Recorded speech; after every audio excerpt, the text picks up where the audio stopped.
মাক বাপেকৰ এখাৰ গালিত ওলোটাই জবাব দিয়া ছোৱালী, কাজিয়া কৰা ছোৱালীজনী নিজৰ মানুহজনৰ ভাল পোৱাজনৰ বেয়া বেয়া গালি শুনাৰ পাছতো মনে মনে থাকি যায়। এজন অচিনাক্ত ব্যক্তিয়ে তাইক গালি দিয়া, তাইৰ মাক দেউতাকৰ নাম ধৰি গালি দিয়া, বংশৰ নাম ধৰি গালি দিয়াৰ পাছতো সেইজনক গালিত দিয়াৰ বিপৰীতে বাৰে বাৰে ফোন কৰি মনাবলৈ চেষ্টা কৰে, আনকি নিজৰ ইজ্জত দিবলৈও সন্মত হয়, কাৰণ তেওঁ তাইৰ ভাল পোৱাজন। তাই তাৰ মাক বাপেকক হেৰুৱাবলৈও সাজু, তথাপিও সেই 3 মাহ ভাল পোৱা মানুহজনক নহয়, তাই তাৰ মাক দেউতাকক ডিভৰ্চ কৰি দিয়ে।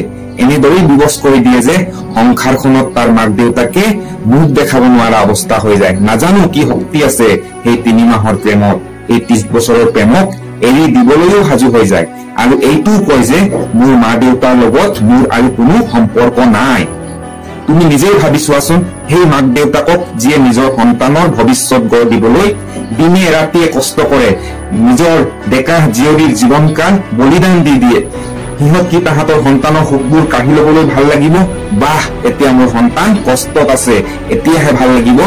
নহয়, কাৰণ সিহঁতি এই সংসাৰখনক ওচৰৰ পৰা দেখিছে, আৰু এই সংসাৰখনৰ মানুহবোৰক বহুত ওচৰৰ পৰা দেখিছে আৰু চিনি পাইছে। এতিয়াও যদি এই কথাবোৰ বিশ্বাস হোৱা নাই, তেন্তে অপেক্ষা কৰা, সময়ে সকলো বস্তুৰে হিচাপ কৰে।